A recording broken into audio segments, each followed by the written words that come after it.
Hello again to another safety class, and today we're going to talk about stairways and ladders, which are part of either temporary construction or part of permanent construction. So we're going to talk about some of the issues related to their installation, their use, and their maintenance as well.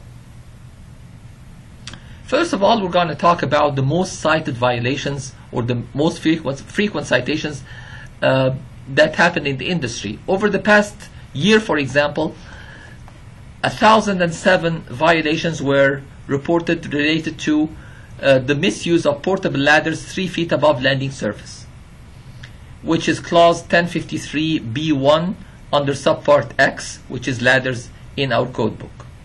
310 violations were related to improper installation of stair rails and handrails, which is clause 1052C1.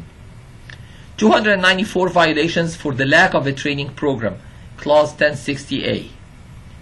221 violations related to misuse of ladders, 1053B4, and 220 violations related to stairways, the absence of stairways or ladders when 19 inches or more break in elevation, which is clause 1051A. Now you should be able to extract these from the code book. You should know how to read the code book and read these different violations. Some facts about stairways and ladders.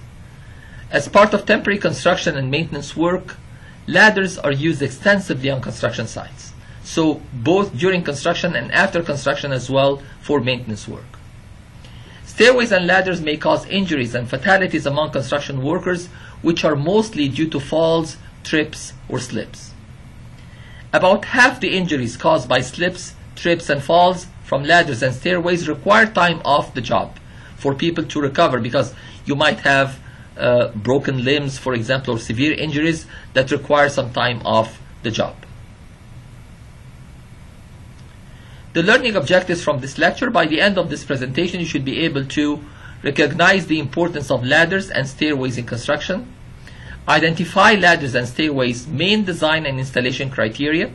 There are certain numbers that you'll have to remember and certain slopes and so on, and visually identify and list violations from pictures. This, by the way, could be part of your photo case study, which is the project for this course. You can go to construction sites and start documenting issues related to stairways and ladders. Whether they are installed properly, you're going to say that this is installed properly, and you're going to cite the clause that shows that this is a proper installation, or that this should be a citation or a violation, and again you're going to cite the clause that shows that this is a violation. So whether it's correct, you're going to comment on it, or if it's done improperly, you're also going to comment on it, and what should the correction be. Where should we have stairways or ladders? There must be a stairway or ladder at points of access where there's an elevation break of 19 inches or more. At least one point of access must be kept clear. So this is the minimum requirement here. If you have a difference in elevation of 19 inches or more, you must have a step. You must have a stairway or a ladder leading to that difference in elevation. A distinction between stair rails and handrails. Sometimes stair rails could be also called guardrails versus handrails. As you can see here from this picture, the stair rail is going to be installed on the outside of the stairs towards the open area, whereas the handrail is going to be installed or mounted on a wall. So this is away from the open side of the stairs.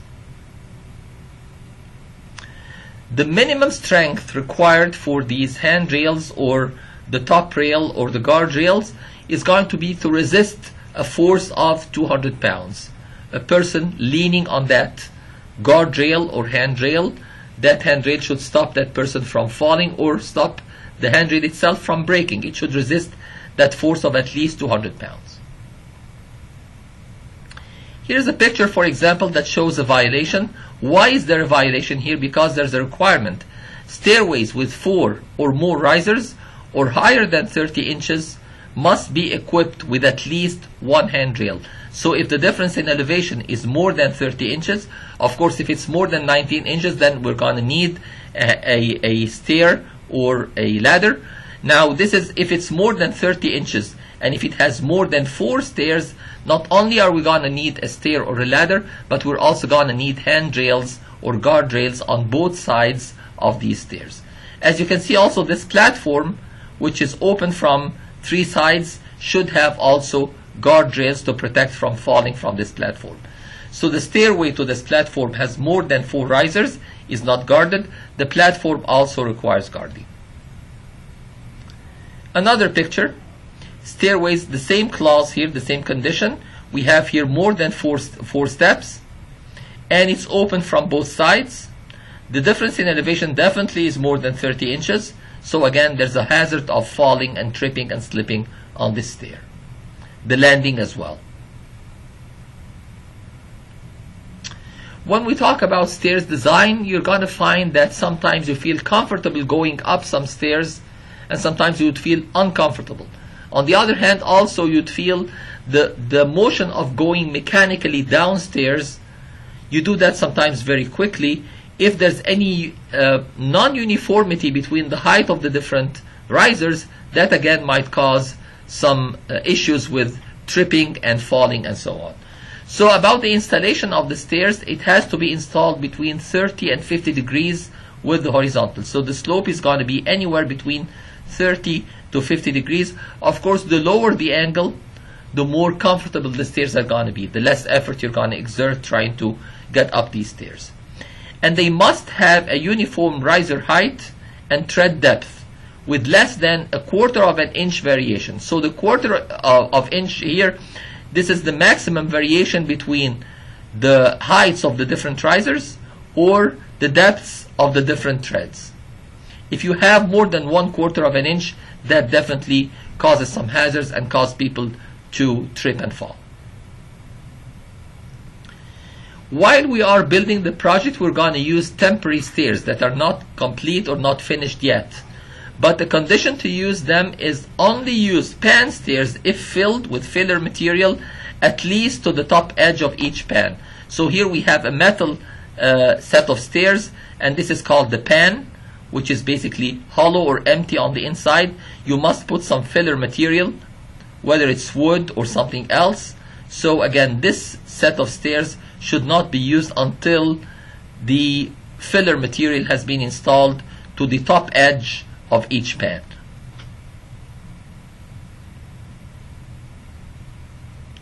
When we talk about landings, stairway landings must be at least 30 inches deep and 22 inches wide at every 12 feet or less of a vertical rise.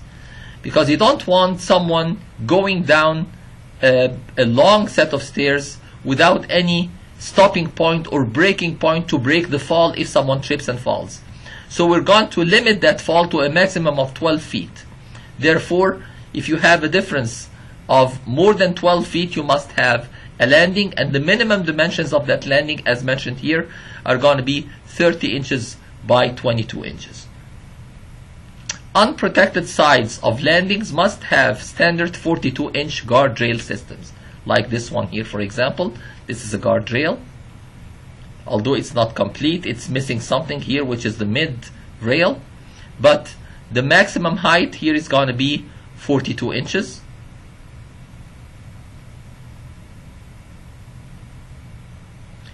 Where doors or gates open directly on a stairway, provide a platform that extends at least 20 inches beyond the swing of the door. So this door, when it opens, it's going to swing this way. So the door is going to be up to this point.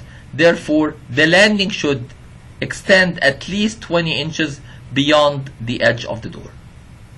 Remember these numbers. So here we're talking about 30 inches, 22 inches, 12 feet, 42 inches. There are lots of numbers to remember from this presentation.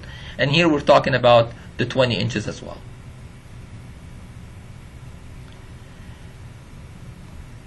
If you have any oils or any grease or any slippery material, you have to fix that before someone uses these stairs, because again, if someone slips, that might lead to a fall, causing some injuries. So fix slippery conditions before using. Stairway parts must be free of projections which may cause injuries or snag clothing, trip or slip hazards. So this is basically what it takes to know about stairs. Now we're going to talk about ladders. So from stairs we learned about the 19-inch difference in elevation. We learned about 4 steps or 30 inches. You must have a handrail or a guardrail. We learned about the slope of the stairs between 30 and 50 degrees.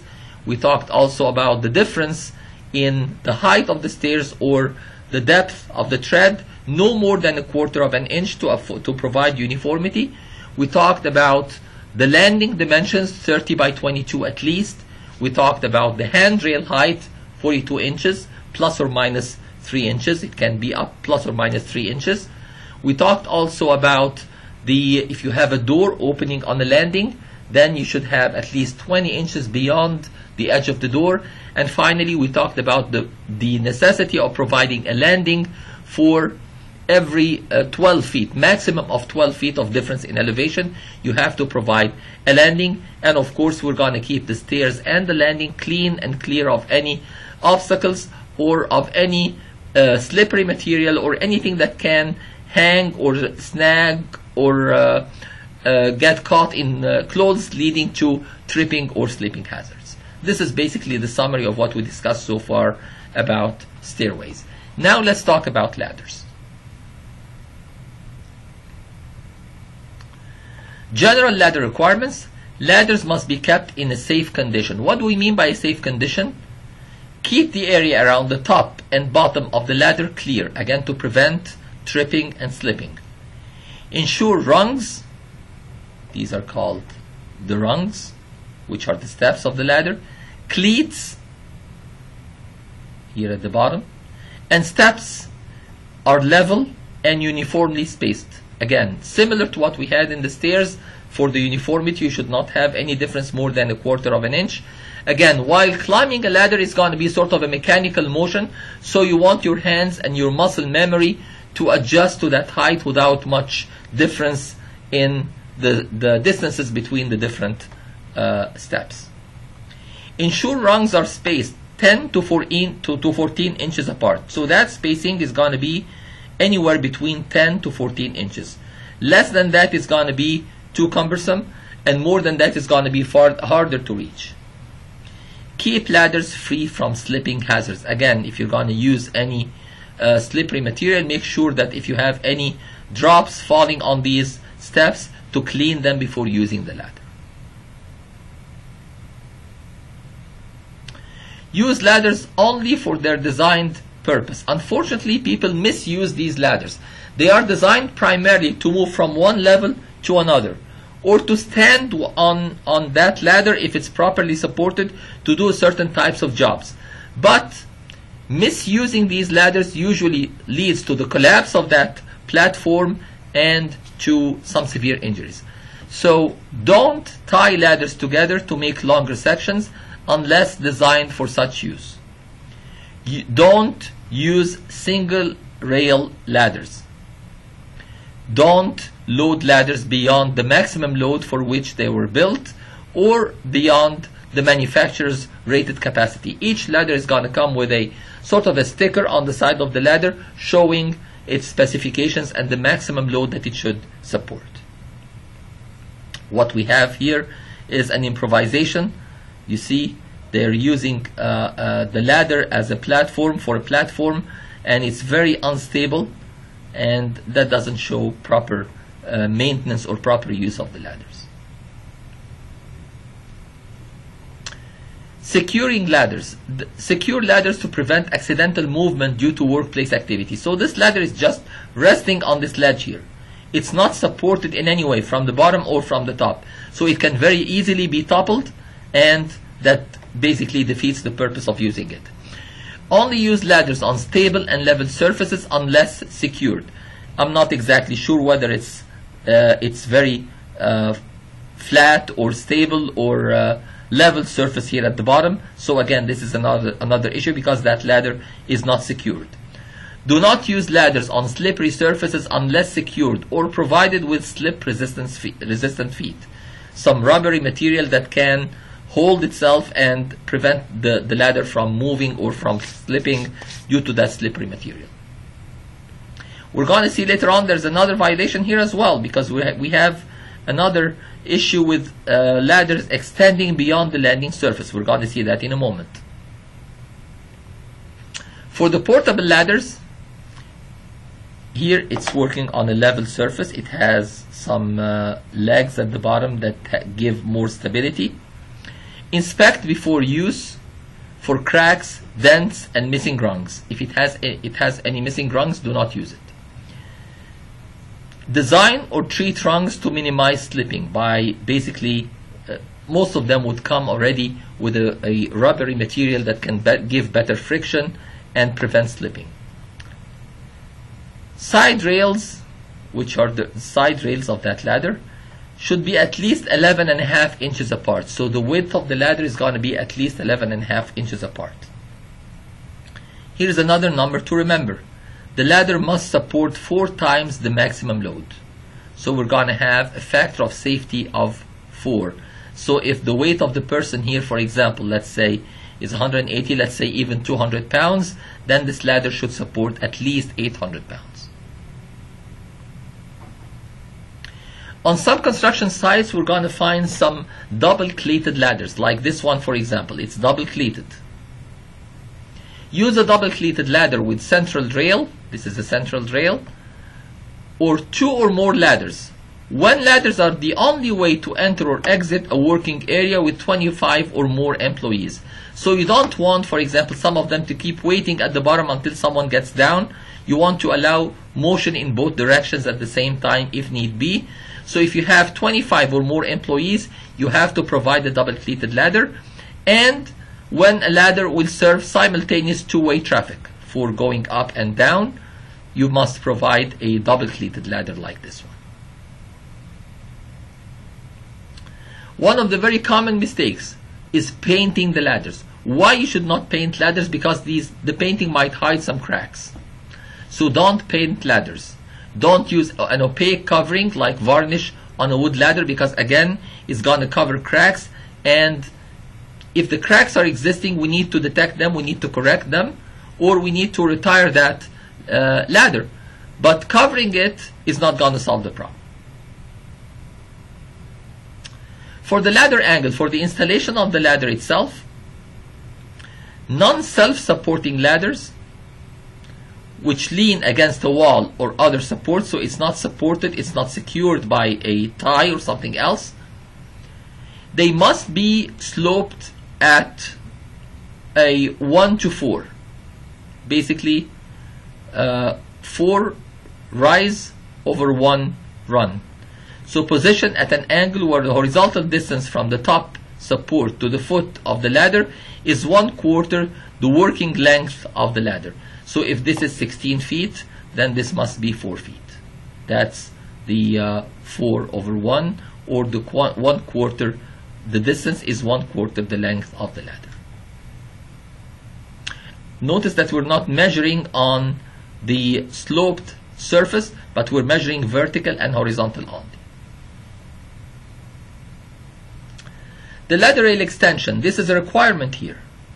When using a portable ladder for access to an upper landing surface, the side rails must extend at least 3 feet above the upper landing surface.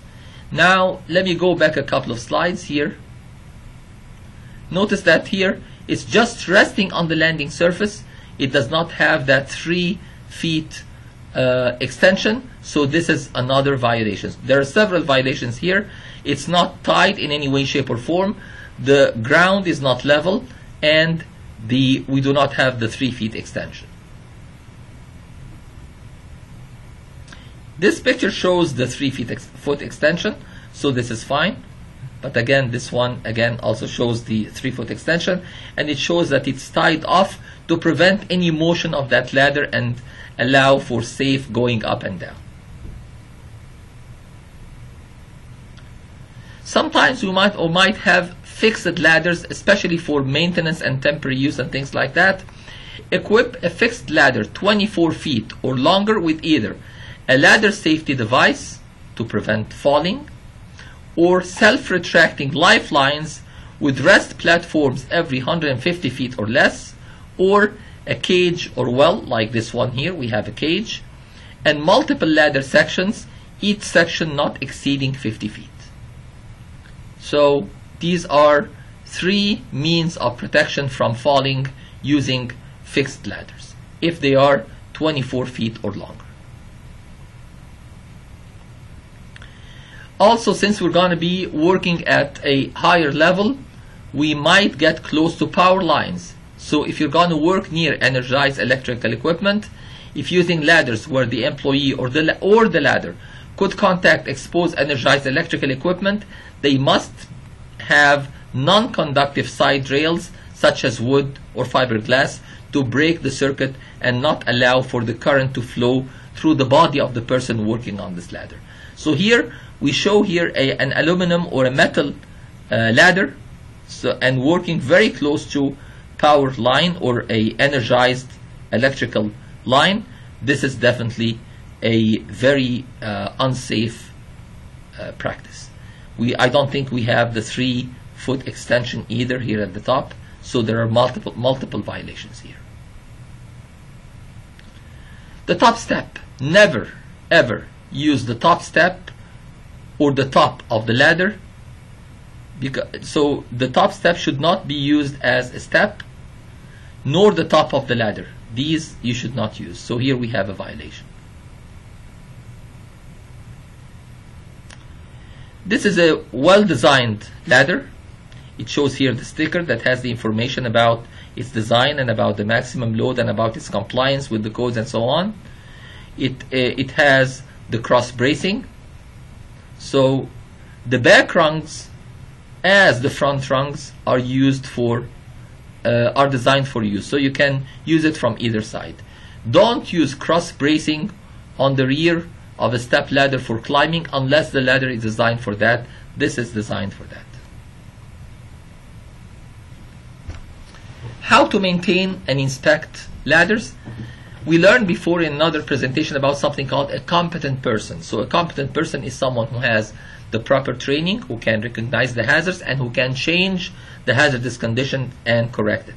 So a competent person must inspect ladders for visible defects like broken or missing rungs. Here, for example, we have a missing rung, and it seems so rusty. That does not seem to be very well maintained.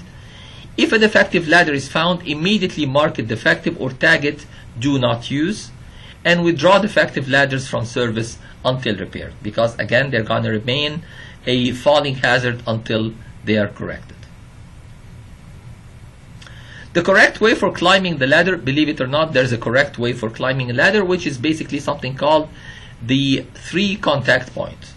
So face the ladder when going up or down. Use at least one hand to grab the ladder when going up or down. So you're going to have 2 hands and 1 foot, or 1 hand and your 2 feet. So 3 points of contact between your body and the ladder. Do not carry any object or load that could cause you to lose balance. So again, lift the load first using the proper lifting method. And as you can see here, if this is that does not seem like a landing surface, that's why we do not have the 3-foot extension, and we have it tied off properly here, and he seems to be maintaining the 3-point contact with the ladder. The slope seems to be okay as well, the 4:1 that we talked about. What kind of training? Since we mentioned that one of the violations is not providing a training program, so what kind of training should we have? A competent person must train each employee in the following areas as applicable. The nature of fall hazards in the work area, so they should know about the hazards of falling and what are the different elevations where they should be tied and so on. The correct procedures for erecting the ladders, maintaining and disassembling them, and the fall protection systems to be used. The proper construction, use, placement, and care in handling of all stairways and ladders, and the maximum intended load carrying capacities of ladders, which again is going to be 4 times the weight of the person or the load that's going to be put on this ladder. So some of the major reasons for slips and falls, common causes here, and how can you help prevent these. The user overreaches How can we prevent that? Keep your body centered within the ladder. Always keep 3 points of contact with the ladder. The user slips from the ladder. Keep the rungs clean and in a good condition. Wear non-slip footwear. If necessary, clean the soles before using the ladder. And make sure that you are fit to work at a height. Make sure that you are trained to use a ladder. Keep the 3 points of contact. And make sure the rungs are horizontal and properly aligned. If the ladder wobbles, slips and falls, again to avoid that, position the ladder correctly on a firm level surface. Check the feet of the ladder daily. Fasten the ladder at the top and bottom and rest the ladder on a firm surface at the top. The risk of the ladder breaking, again position the ladder properly. Use the 1 in 4 rule for the slope. Do not exceed the maximum weight limit on the ladder and only carry light materials or tools up to 10 kilograms, which is about 25 pounds. Alright, so basically this is our presentation on stairways and ladders. Now we're going to have a quick quiz to see if we could remember some of the numbers, many numbers that we discussed in this presentation. A ladder or stairs have to be provided if there's a break in elevation of 19 inches. The slope of stairs should be between 30 and 50 degrees. The spacing between ladder rungs should not exceed, do you remember that number? 10 and 14 inches. A double cleat ladder should be provided when ladders are the only way to enter or exit a working area with how many or more employees? The cutoff number was 25.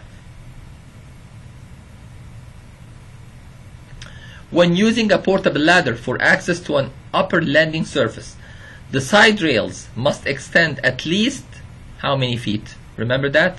At least 3 feet above the upper landing surface. If you're placing a 16-foot portable rung ladder against a wall, the base should be how many feet from the wall? Remember the slope? 1 to 4. So which one? 8 feet? Definitely not. 2 feet? Absolutely not. Doesn't make a difference. Of course it does. So the correct answer should be 4 feet. Here are some violations about the use of ladders. We have several violations here. First of all, he used the top of the ladder. Not only that, he placed something on top of it, so it's a double whammy. So obviously that's a clear violation. What can I say about that? That definitely is a huge violation. Okay? Resting the ladder on top of the power lines. How genius. No comment. Does that look like a ladder that you should use in construction? Or anywhere? Again, necessity is the mother of creativity. You should not do that at all for several reasons. Working near a power line and then supporting the ladder on the bucket? Absolutely not. Several issues here. Not proper tie-off. Very tall ladder connecting more than 2 ladders together, and I don't think that slope even is 4 to 1. So there are probably 3 or 4 violations here. Another example. First of all, again, the slope is not proper. There's no tie-off. They formed the platform from two ladders, and this is extremely dangerous. Look at this one, for example, another very big problem. How about that?